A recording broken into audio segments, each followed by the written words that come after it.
একিনে দরিয়া পার। সত্য কাহিনী, যদিও কাহিনী শোনানোর অভ্যাস আমার নাই, কিন্তু কাহিনীটা সত্য।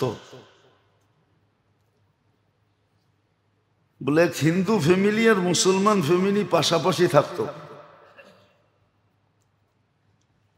তো বাচ্চাই হয়, ও হিন্দু বোঝে না, মুসলমানও বোঝে না, ঠিক না?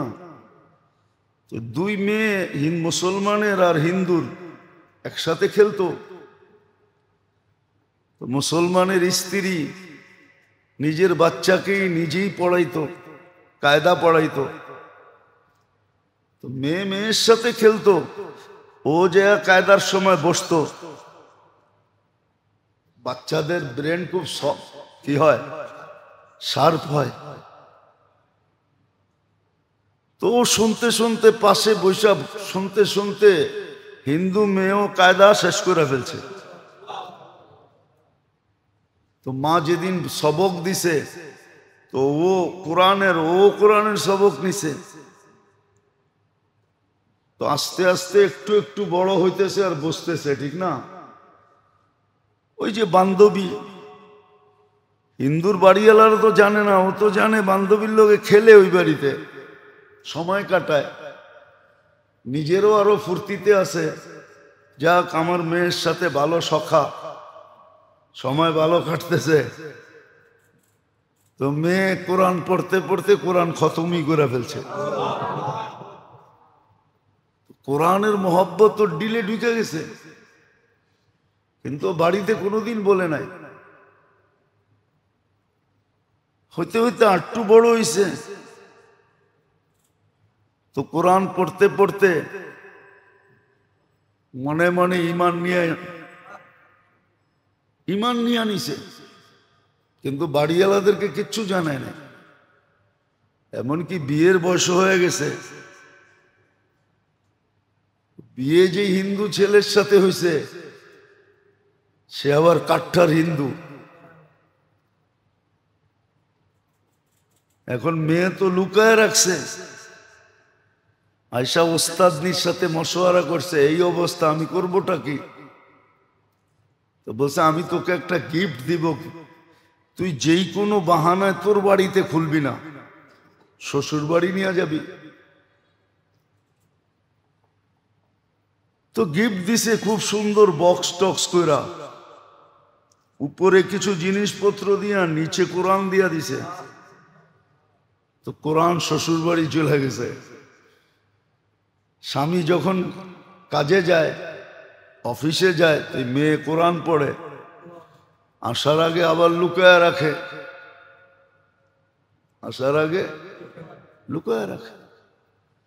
দিন যাইতে যাইতে প্রেগনেন্ট হয়ে গেছে। এখন ওর ডাবল চিন্তা বাড়ছে, আমার বাচ্চা হওয়ার পরে কি হবে? এটা তো কলেমা পড়াইতে পারবো না। আল্লাহর কাছে খুব দোয়া করতেছে। তো স্বামী অসুস্থ হয়েছে, টেস্টে বাহির হয়ে আসছে তার ক্যান্সার। স্ত্রীর কাছে কাঁদতে কাঁদতে বলছে, তুমি এত ভালো রূপে গুণে সর্বাধিক দিয়া, কিন্তু আমি তো কয়েকদিনের মেহমান, তোমাকে হারায় ফেলবো। বলছে কি হয়েছে? ক্যান্সার, ডাক্তার টাইম দিয়া দিছে, আমি এতদিন বাঁচবো। তো মেয়ে বলতেছে যে আমি তোমার চিকিৎসা করতে পারি, কিন্তু আমি যা বলবো তুমি সুস্থ হওয়ার পরে যদি আমাকে মানতে পারো, আমার প্রতিশ্রুতি রক্ষা করতে পারো। মেয়ে ভাবতেছিল এটা আল্লাহরই কোনো কাজ।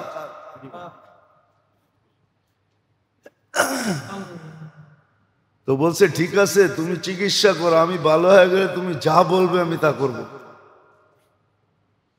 তো মেয়ে ডেলি সূরা ফাতিহা পড়ে, কেননা ওস্তাদনিকে দেখছে, কেউ আসলে সূরা ফাতিহা পড়ে ফু দিয়া দিতেন। তো সূরা ফাতিহা পড়ে ফু দেওয়া শুরু করছে। আর সূরা ফাতিহা তো সব রোগের শেফা, আমরা ব্যবহার করতে জানি না। হ্যাঁ, বন্দুক আছে, ট্রেনিং নাই, অথবা বন্দুক আছে, গুলি নাই। ঠিক না? বন্দুকও নতুন, গুলিও নতুন, আমার ট্রেনিং নাই, তো এটা চলবে কেমনে? আমাদের একিন নাই। তো সে সূরা ফাতিহা পড়া ডেলি স্বামীকে সকাল বিকাল ছাড়তো। তো সে জিজ্ঞেস করতো, তুমি ঠিক কি করো? বলছে, আমি তোমার চিকিৎসা করতেছি, তুমি আশ্বস্ত থাকো, তুমি ভালো হয়ে যাবে। তো মাস 2 মাস পরে যখন আবার টেস্ট করছে, ডাক্তাররা বলে, না, তোমার ভিতরে ক্যান্সারের কোনো কিছুই নেই। হয়েছে কিনা এটাও, হয়েছে কিনা এই লক্ষণও নেই। তো সে রিপোর্ট নিয়ে খুশিতে খুশিতে আসছে যে আমি তো কিউর হয়ে গেছি, আমার ভিতরে ক্যান্সার নাই। তো মেয়ে বলছে, তাহলে আমি আজকে যা চাবো এটা পুরা করবে তুমি? বলছে, অবশ্যই করব, বলো কি? তুমি মুসলমান হয়ে যাও। পড়ছেনি স্বামী বেজালে। তো বলছে, তুমি অঙ্গীকার করছো, কিন্তু এখন স্ত্রী ভালো হইলো যার হাতে, হয়ে গেছে মুসলমান। বলছে, এটা বলা যাবে না, আমার বাড়িতেও বললে জব, তোমার বাড়িতে বললেও জব, বিলকুল জব করে ফেলবে। ঠিক আছে, আমরা লুকায় রাখি, মুসলমান হয়ে গেলাম আমি। তো আমি চেষ্টা করি, দেখি দেশের বাইরে যাওয়া যায় কিনা। তো সে অ্যাপ্লাই করছে সৌদিতে এক কোম্পানিতে। অ্যাপ্লাই করার সাথে সাথে জব হয়ে গেছে। বাস, স্বামী স্ত্রী বাচ্চা নিয়ে সৌদি আরব চলে গেছে। আর ওইখানে এখনো জীবন ওইখানেই কাটাইতেছে। দুজন মুসলমান হয়ে গেছে। তো আসলে একিন থাকলে সত্য, একিন থাকলে। আমাদের লুৎফর রহমান সাহেব রহমতুল্লাহ আলাইহি ছিলেন। তো উনার বাড়ি ছিল নোয়াখালী। তো ট্রেনে যেতেন। তো সকালবেলা ট্রেন একটা আছে ফজরের পরে নোয়াখালী যায়। তো উনি ট্রেনে যেতেছিলেন, লালবাগের এক সাথী। তো হুজুরে যে কাকরাইল পায় নাই, জিজ্ঞেস করছে, কই গেছে? কয়, বাড়িতে, কমলাপুর গেলে পাইবা। তো ছুটতে ছুটতে ছুটতে আসছে। আচ্ছা, ট্রেনে উঠা কয়, হুজুর একবার পানি পড়া দিছিলেন, ভালো হয়ে গেছে, আরেক জোড়া দেন। তো হুজুরে পানি পড়া দিয়া দিছেন। সামনে এক জেনারেল শিক্ষিত ছিল। তো হুজুরে বলতেছিল, হুজুর আপনার করে ভালো তো লাগে, কিন্তু এইগুলাতেই ভাল লাগে না। এত বড় রোগ হইছে, আপনি ওরে পাঠাইবেন ডাক্তারের কাছে, আপনি দিয়া দিছেন পানি পড়া। তো হুজুর কিচ্ছু কয় না, জোরে একটু বলছে, গাদা। যেই গাদা বলছে, উনি তো খেপা গেছে। হ্যাঁ, আপনি আমার গাদা বললেন। তো হুজুর বলতেছে, শোনেন, হুজুর তো খুব হিকমতওয়ালা ছিল। যারা দেখছে ওরা জানে, কথাবার্তা খুবই সুন্দর ছিল। টঙ্গী তর্জমা করতেন, ওনার মতো তর্জমা এখনো কেউ করতে পারে না। তো হুজুর বললেন যে, শুনেন, গয়াকার দয়াকার দুটা শব্দ বললাম, দুটা অক্ষর বললাম, আপনার পায়ের রক্ত মাথায় উঠল। যদি বাংলা দুইটা অক্ষরে এত ক্রিয়া থাকতে পারে, এতটুকু এফেক্ট হইতে পারেন আপনি, তাইলে আল্লাহর কালামে কি কোনো ক্রিয়া নাই? তো আসলে পরে বলছে লোকটা, ওই গাদায় বলছে যে দয়াকার গা, দয়াকার দা, গাদা বলার কারণে আপনি এমন ক্ষিপ্ত হইছেন। এটা তো দুইটা অক্ষর, ঠিক না? আপনি তো আর গাদা না, গাদা নাকি? তো দুইটা অক্ষরে যদি আপনাকে এতটুকু উত্তেজিত করতে পারে, মাথার পায়ের রক্ত মাথায় উঠাইতে পারে, তাহলে আল্লাহর কালামে কি কোনো তাসির নাই?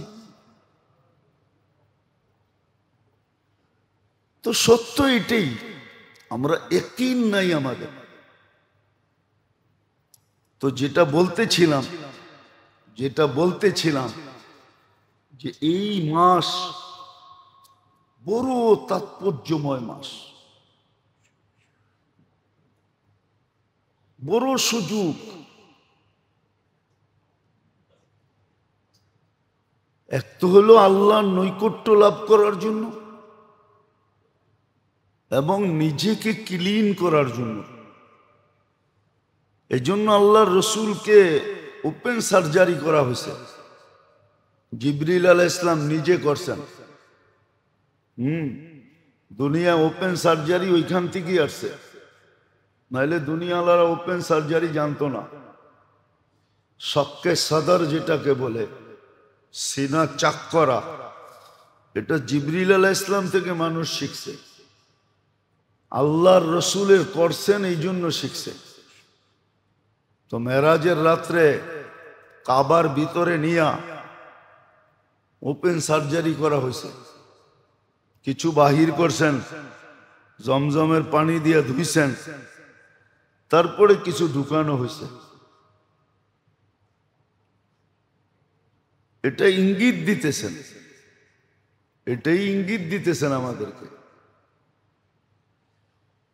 এইটাই ইঙ্গিত দিতেছেন আমাদেরকে যে এই মাস ভিতরের পাওয়ার নেওয়ার মাস, ভিতরটাকে আলোকিত করার মাস, ভিতরটাকে আলোকিত করার মাস। ভিতরে যেগুলো আছে ওগুলা সব ক্লিন করার মাস। মানুষের ভিতরে জন্মগত অনেক কিছু আছে, লোভ আছে, লালসা আছে, হিংসা আছে, বিদ্বেষ আছে, দুশ্মনী আছে, এরকম অনেক কিছু ভিতরে রাখা আছে। ওটাকে ক্লিন করার মাস হলো এটা। আল্লাহ রসুলের ক্লিন করছেন, এখন ক্লিন করবে। আমাদেরকে তো আর ফেরেশতা এসে ক্লিন করে দেওয়া যাবে না। আমাদের জন্য দিছেন এই মাসে ইস্তেগফার বেশি বেশি পড়া, মাত্রা অতীত পড়া, কোনো 100-200 না, কমসে কম 1000 হওয়া চাই, 500-1000 ডেলি, 1000 বার ইস্তেগফার পড়া। ইস্তেগফার পড়া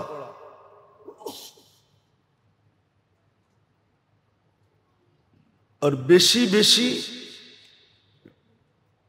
এই মাসেই উচিত কলেমা খুব বেশি পড়া। কলেমা খুব বেশি পড়া, কেননা কলেমা যত পড়বে, লা ইলাহা ইল্লাল্লাহ যত পড়বে, তব তো ইমানের ভিতরে নবায়ন হতে থাকবে। এই জন্য হাদিসে আছে, জাদ্দিদু ঈমানাকুম, ইমান নবায়ন করো। বলছে ইমান আবার নবায়ন করব কিভাবে? অথবা বলতে পারেন ইমানকে খাঁটি করো, পিওর করো, রিফাইন করো। তো যত বেশি লা ইলাহা ইল্লাল্লাহর জিকির করবে, লা ইলাহা ইল্লাল্লাহ পুরাটা একসাথে, পুরাটা একসাথে, লা ইলাহা ইল্লাল্লাহ। লাকে টাই না বলতে হবে, নাহলে কিন্তু অর্থ চেঞ্জ হয়ে যাবে। যত বেশি পড়বে তত বেশি ঈমান নিখুঁত হইতে থাকবে, নবায়ন হইতে থাকবে, চকচকে হইতে থাকবে। কালেমা বেশি পড়া চাই, ইস্তেগফার খুব কাসরতের সাথে পড়া চাই, কলেমা খুব বেশি বেশি পড়া চাই। তদ্রূপ দুরুদ বেশি বেশি পড়া চাই। দুরুদ যত বেশি পড়া যায়। সময় আছে কিন্তু আমরা কাজে লাগাই না। আপনি বলবেন আমি তো কাজ করি, আপনি দেখবেন অভ্যাস করেন, কাজের ভিতর দিয়েও হয়ে যাবে, হাজারো হাজারো বার হয়ে যাবে। কেননা মুখ তো আর কাজ করে না। কি সবাইকে গুলিস্তানে বেচে নাকি?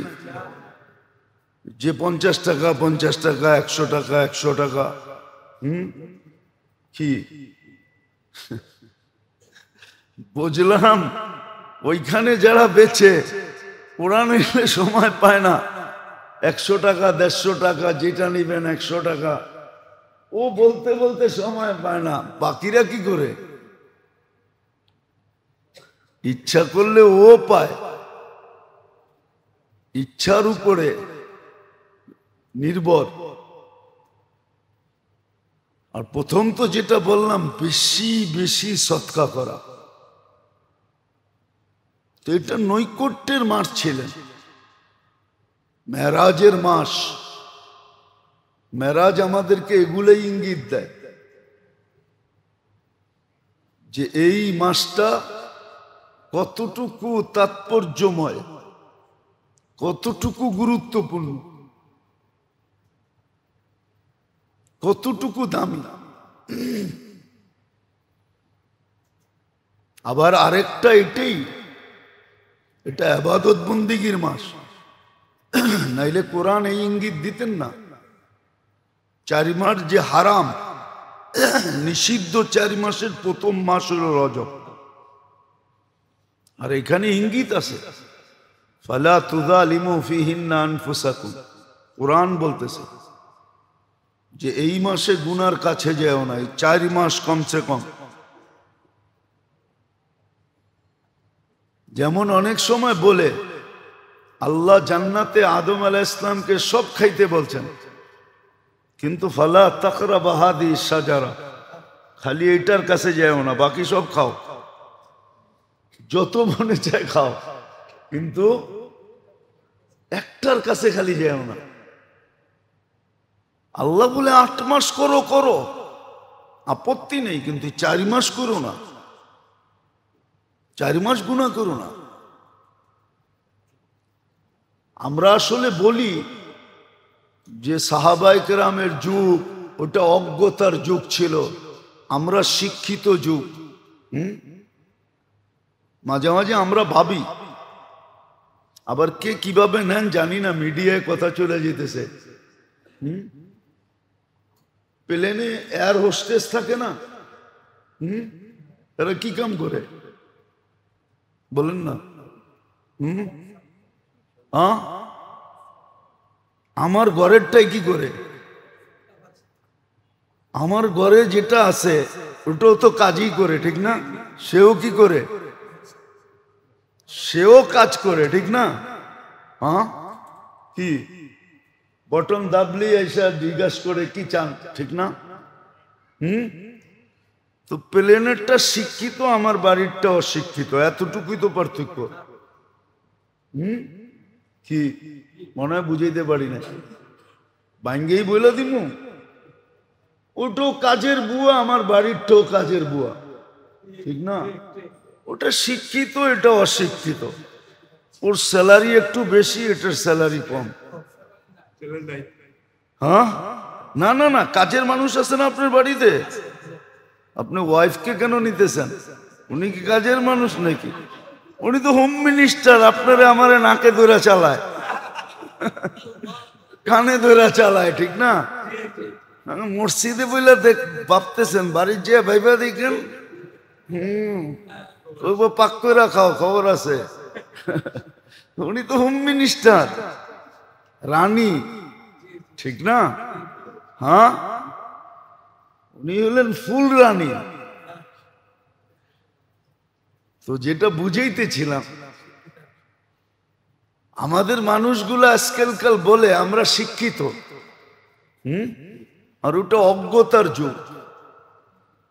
হ্যাঁ, আমরা হইলাম শিক্ষিত অজ্ঞ, আমরা শিক্ষিত,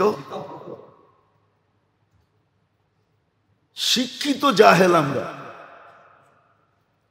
নাইলে ওই যুগেও কিন্তু এই 4 মাস মানুষ গুনাহ করতো না, 4 মাসে মদ খাইতো না, 4 মাসে গান বাজনা হতো না, 4 মাসে কেউ কাউকে মারতেন না, ঝগড়া বিবাদ করতেন না। হ্যাঁ, বুখারীতে লম্বা হাদিস আছে, হাদিস আব্দে কাইস, আরে না লম্বা, বাহরাইন আলারা আসতে পারতো না আল্লাহ রসুলের কাছে, শুধুই 4 মাস আসতে পারতো। কেননা বাহরাইন থেকে যে রাস্তা দিয়ে আসতো মদিনা মুনাওয়ারা, ওই রাস্তার মধ্যখানে এক কবিলা ছিল, কবিলায় মুযার, এদের সাথে এদের চির দুশ্মনী ছিল। কিন্তু এই 4 মাস অবাধে আসা যাওয়া হতো, এদের ব্যবসা বাণিজ্য এই 4 মাসই হতো। তারা আল্লাহ রসুলের কাছে প্রথমে আইসা বলছিল, ইয়া রাসূলুল্লাহ, আমরা আপনার কাছে আসতে পারি না, সচরাচর আসা সম্ভব না, এই 4 মাসের ভিতরেই আমাদের আসতে হয়। রজব না না, জিলকাদা, জিলহজ্জা, মুহররম, এই 4 মাসেই আমরা আসতে পারি।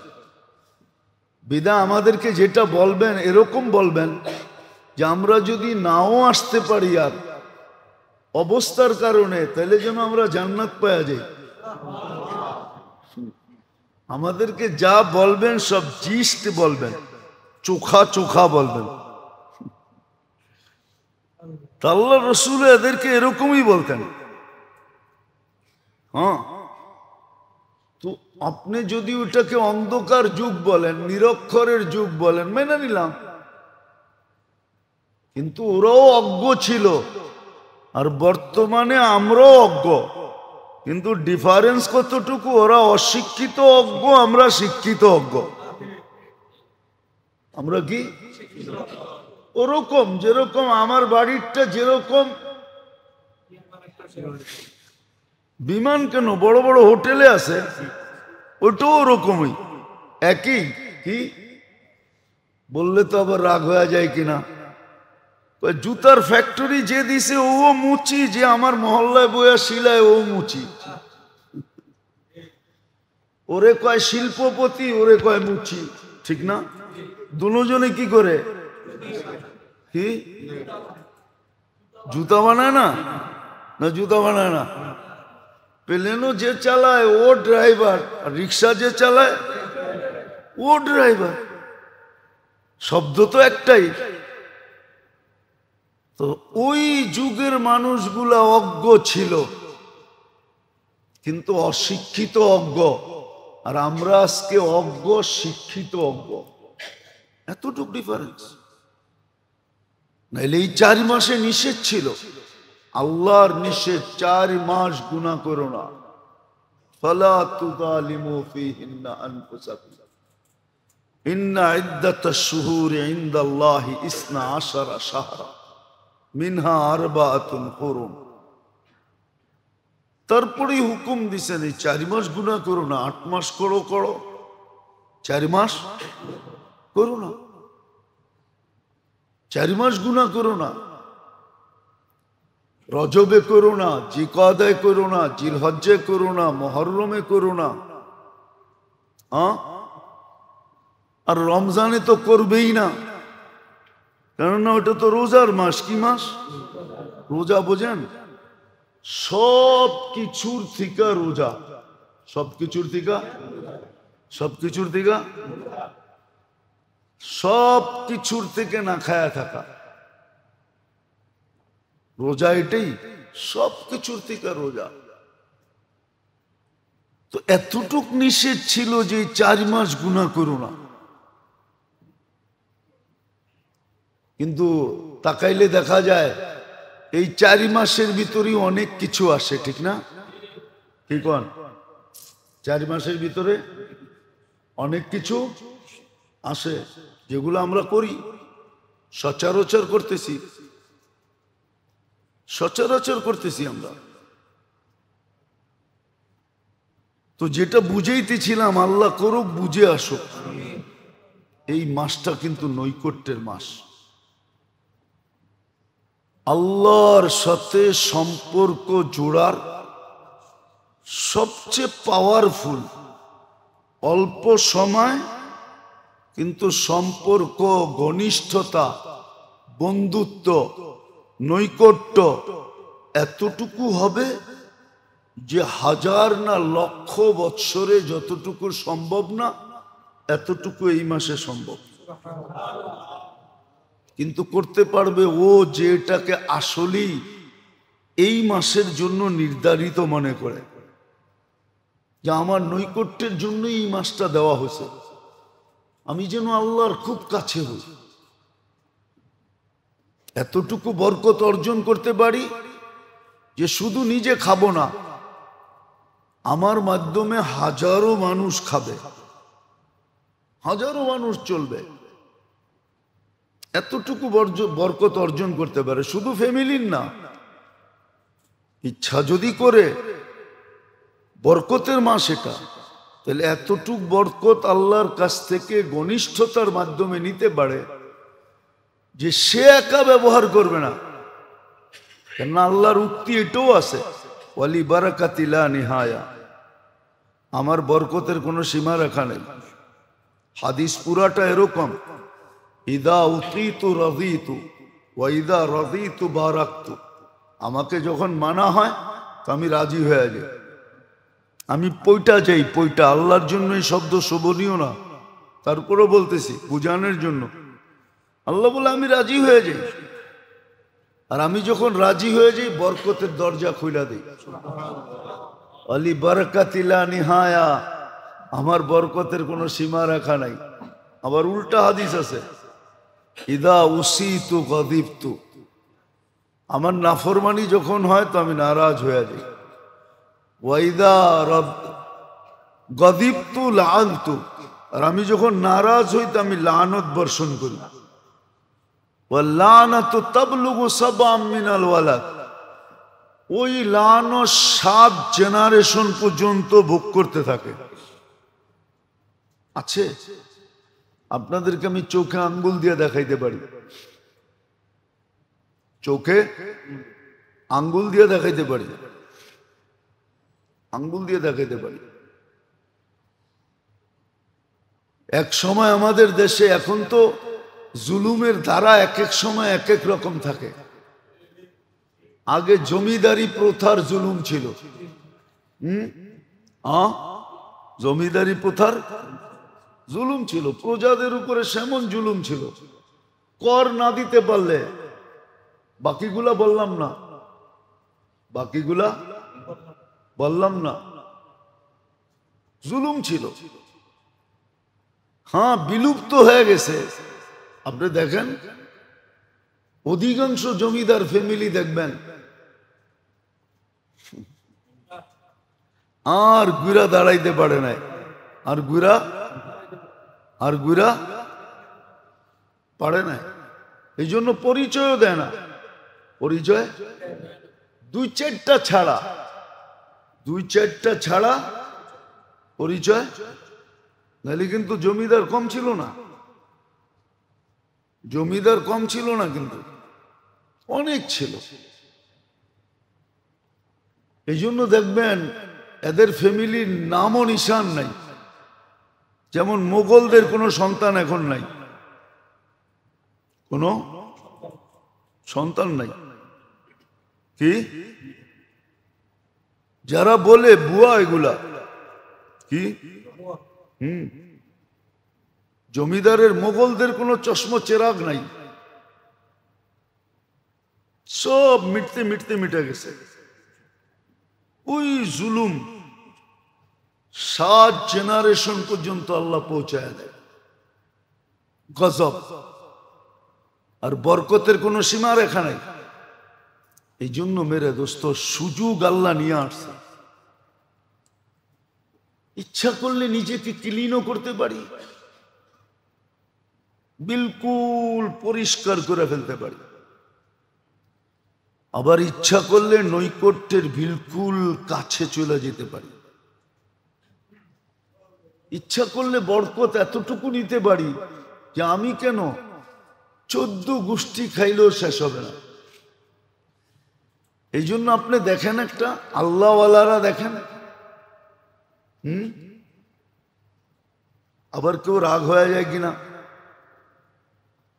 আল্লাহওয়ালা শব্দটা যদি কারো উপরে ভুয়াও লাগে, ভুয়া কি লাগছে, কি ভুয়া লাগছে, কি আসলে সে আল্লাহওয়ালা না, কিন্তু লেগে গেছে ভুয়া। কিন্তু শব্দের একটা তাসির এরকম, ক্রিয়া এরকম, এর সন্তানরাও কয়েক জেনারেশন খায়া যেতে পারবে। আর খাইতেছে, আমি আঙ্গুল দিয়ে দেখায় দিতে পারবো আপনাকে। কি না খাইতেছে না? হ্যাঁ, একটা দেখামো। আপনি কেল্লা সাজান, ওইখানে তো কোনো মানুষই নেই, খালি বলে কল্লা আসিল। কি এই জন্য তো কেল্লা শাহ, কেল্লা শাহ মানে কি? কল্লা শাহ, খালি মাথাটা পাইছে, আর কিচ্ছু পায় না, ওটারই কবর দিছে। যে দেখেন তো 350 না কয়শো ফ্যামিলি আছে যারা এটা রক্ষণাবেক্ষণ করে, যাদের ভিতরে বন্টন হয়। দেখেন তো ডেলি এক ফ্যামিলির বাগে কয় টাকা আসে। আমি গেছি এই জন্য বলতেছি, বলবেন আপনি আবার গেছেন কি লেগা?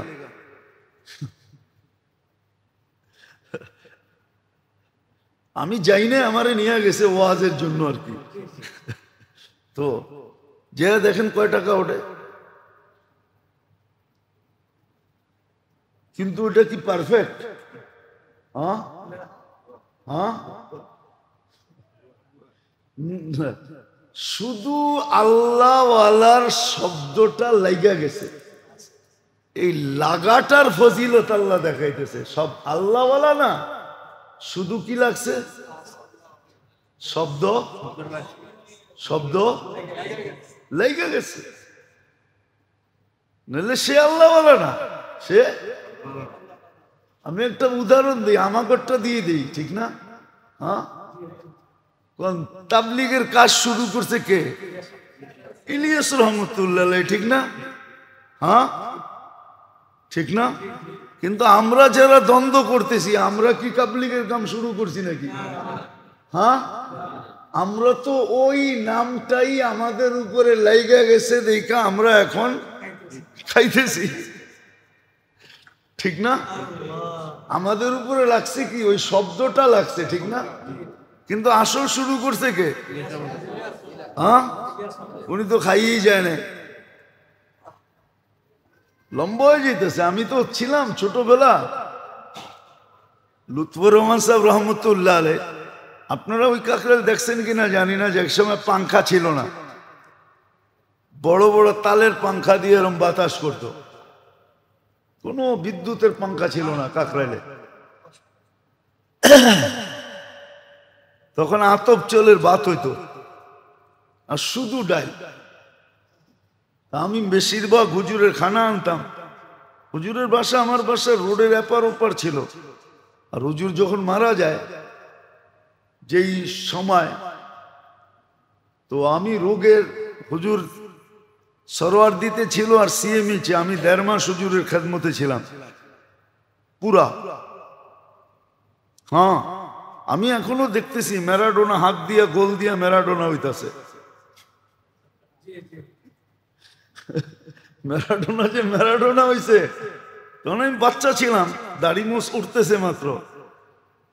কেননা হুজুর সিএমইচে ছিল, হুজুর কারো হাতে ওষুধ খেতেন না, বয়দের হাতে ওষুধ খেতেন না, কেননা ওষুধ খাওয়ানোর সময় দোয়া পড়া খাওয়াইতে হইতো। তো হুজুরে ঘন্টায় ঘন্টায় ওষুধ খাওয়াইতে হইতো।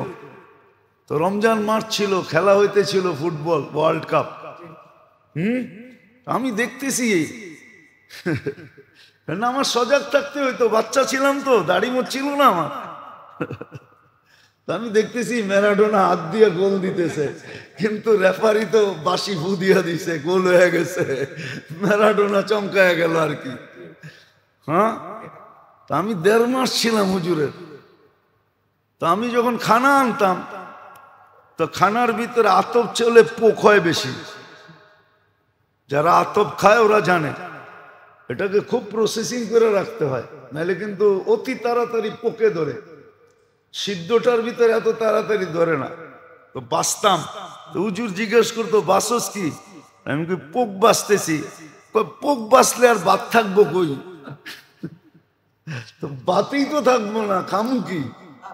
এক জমানা এরম ছিল।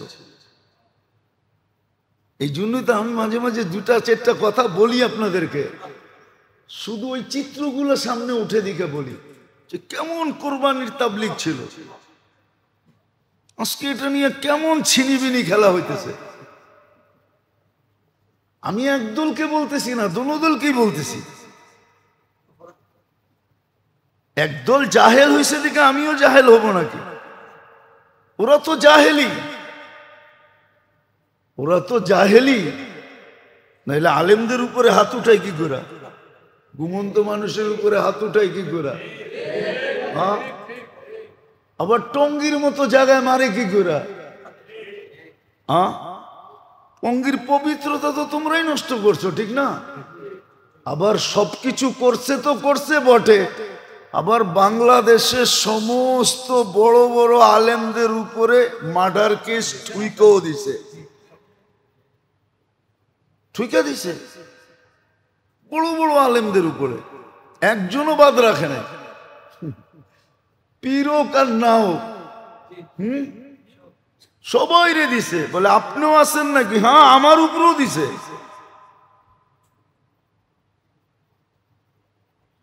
তো এই জন্য যেটা বলতেছিলাম, কোত্থেকে বাইরে হয়ে গেছি, যে সত্য এটাই যে শুধু আল্লাহ ওয়ালার নাম যার উপরে রাখছে, নামেরও বরকত আছে। তো রজব মাস ছিল এই জন্য বড় তাৎপর্যময় মাস। পাওয়া দিছেন সুযোগ, বুদ্ধিমানের পরিচয় দিই। খুব সৎকা করি, খুব দোয়া করি, খুব দোয়াটা পড়ি, খুব ইস্তেগফার করি, খুব দুরূদ পড়ি, খুব কলেমা পড়ি, খুব কান্নাকাটি করি যে আল্লাহ রমজান পর্যন্ত যেন পৌঁছতে পারি। মৌত আসুক তাতে অসুবিধা নাই, কিন্তু রমজানে ডুইকা যেন আসে। কেননা রমজানে ডুইকা মৌত আসা, ওই মৌতের বেনিফিটই ভিন্ন। এটা আলাদা বেনিফিট, এমন বেনিফিট, এটা আলাদা। এটা আপনি যে মরে সে বুঝবে কি বেনিফিট পেল, আপনি আর আমি বুঝবো না। নাইলে মানুষের শাহাদাতের মৌত চায় কেন? বেনিফিট আছে এই জন্যই তো চায় না। তো রমজানের মৌতও কিন্তু বিরাট বড় বেনিফিট। হ্যাঁ হ্যাঁ, বরং রমজান পায়া আরেক রমজানের আগেও যদি মরল, তো রমজানে মরার বেনিফিট সে পাইতে থাকবে। একদিন আগেও যদি মরে, গত রমজান পাইলো, সারা বৎসর কাটায়া রমজানের একদিন আগেও যদি মরল, তো গত রমজানের বেনিফিট পাবে। এই জন্য খুব কাজে লাগাই। আল্লাহ আমাদেরকে বুঝার, আমল করার, এবং ঘরেও এটার চর্চা চালাই। ঘরালাদেরকেও তৈরি করি, মা বোনদেরকেও তৈরি করি। এখন থেকেই অভ্যাস করি যে ঘরের কাজ কমায়া দাও, ঘরের কাজ কমায়া দাও, ইবাদত বন্দিগিতে সময় বাড়ায়া দাও। হ্যাঁ, সারা বছর আপনি 10 তরকারি খাইছেন, এখন থেকে 2 তরকারি খান, 3 তরকারি খান। 10টাই যে খাইতে হবে এমন না, বরং একটা খান, ডাল খান, একটা তরকারি খান। কি ভাত খাওয়া কি হবে না? ওই সময়টাকে ইবাদত বন্দিগির ভিতরে ঘরালাদেরকে লাগান, একটা মাহল তৈরি করেন। রজবের একটা মাহল ঘরের ভিতরে তৈরি করেন, বাচ্চা কাচ্চার ভিতরে তৈরি করেন। দেখবেন মাস কাইটা গেলে তারপরে বুঝবেন, আপনি ডোজ পুরা হইলে আপনি বুঝবেন যে বরকত কতটুকু আসলো। দিন যেতে থাকবে, আপনি বরকত দেখতে থাকবেন। আল্লাহ আমাদেরকে চলারও, বুঝারও, মানারও তৌফিক দান করেন। ওমা আলাইনা ইল্লাল বালাগ।